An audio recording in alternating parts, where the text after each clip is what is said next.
Hola, buenas noches. Primero que todo, un saludo cariñosísimo para el Club de Lectura de Sogamoso, para Laura Gómez, mi amiga que debe ser el alma de ese club. Y me ha pedido que lea un fragmento de un libro que acabo de escribir, más bien que acabo de publicar, que se llama ¿Qué ser antioqueño? Puede ser un libro muy apropiado para estos tiempos porque es un libro sobre la casa antioqueña, sobre ese encierro de vivir en Antioquia, pero también ese deseo ese anhelo de salir de ahí. Y es un libro sobre arquetipos que viven en esa casa y quiero leer el final del libro. Mm, el final del libro, que el capítulo final es dedicado al niño antioqueño, que es un personaje que me resulta muy entrañable. Y también es terminar el libro con ese niño, también era una manera de pensar en que esa casa antioqueña no es una casa del todo cerrada, ni como espacio ni como historia. Y con ese niño abro y hago, para no redundar, perdón, una apertura hacia el futuro, hacia la idea de que ese niño, incluso cuando la casa está en ruinas, como tal vez ahora, puede reconstruirla con su imaginación. Entonces voy a empezar con una cita de Alberto Aguirre hablando de La Vendedora de Rosas, la película de Víctor Gaviria sobre niños y niñas también que viven en la calle, que precisamente no tienen casa. Entonces abro la cita. Ese mundo de las niñas de pensión, ese mundo de las niñas en su vivienda de pensión del barrio es como una vida de familia. Se ayudan, se quieren, ríen, sueñan. Y en la noche, vendiendo una rosa o rompiéndole la chapa a un carro, hay una fruición de vida. El universo de los niños y las niñas de Gaviria evoca un desorden original que es a su vez un orden, aquello que Gaviria ha nombrado como el camino de los afectos, que es otra ley, una más justa, donde predomina otra inteligencia, la inteligencia del corazón, como Gaviria la llamó en una crónica que lleva ese nombre. El camino de los afectos está necesariamente soldado a la casa, la precisa. Cuando la casa se ha perdido, esa pérdida exige su restauración simbólica. ¿Por qué pedirle a un niño que cargue con un peso superior a sus fuerzas, con el peso de devolvernos a una imaginación que no inocencia fundadora?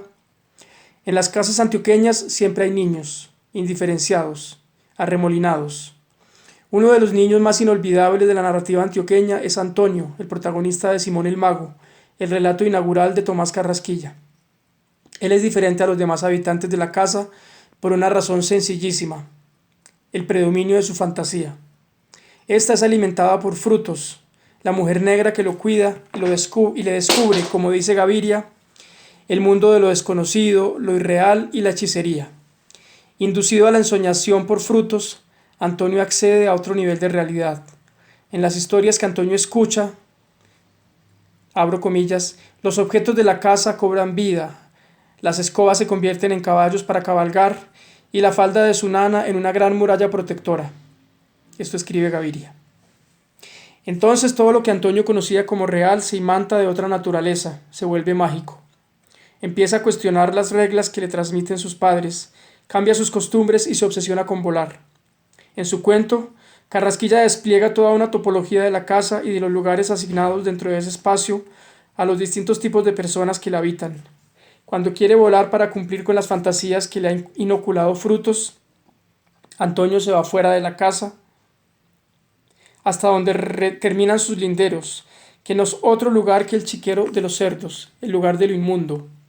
Acompañado por un compinche de fechorías, cumple con su intento de volar, luego de una larga preparación en la que se convierte también en brujo.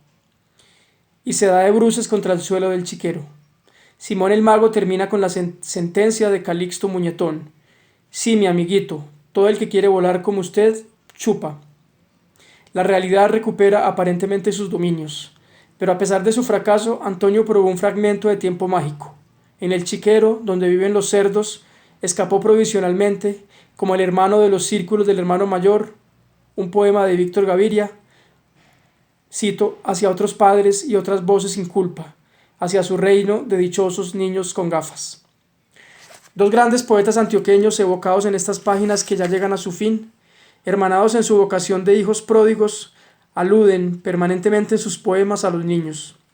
En Parábola del Retorno y ante la devastación de la casa familiar, el poeta pide a los guardianes de las ruinas que quedan, las fábricas, el puente real, que lo dejen entrar, y agrega: este precioso niño me puede acompañar. También son dos niños quienes acompañan a Fernando, el narrador de la Virgen de los Sicarios, en el reconocimiento de las ruinas en que se ha convertido Medellín. Darío Lemos, por su parte, invoca en su poesía y en sus textos a su hijo Boris y lo llama a veces el que todavía no ha nacido. El niño no representa entonces la nostalgia de un paraíso perdido y su deseo de restauración, sino una pulsión de futuro. No hablemos de ser padres, no hablemos de ser hijos, le escribe Lemos a J. Mario Arbeláez, con una urgente necesidad de reinventar los afectos para borrar de ellos la sombra de la autoridad o la sucesión e invocar en cambio la solidaridad y la presencia, las de niños y adultos que se guíen unos a otros como iguales. Cuando termina el tiempo de los padres autoritarios, empieza el de los hermanos, habitantes de una nueva casa común. Así termina el libro, que es El Antioqueño. Un saludo de nuevo para todos en el Club de Lectura de Sogamoso. Abrazos.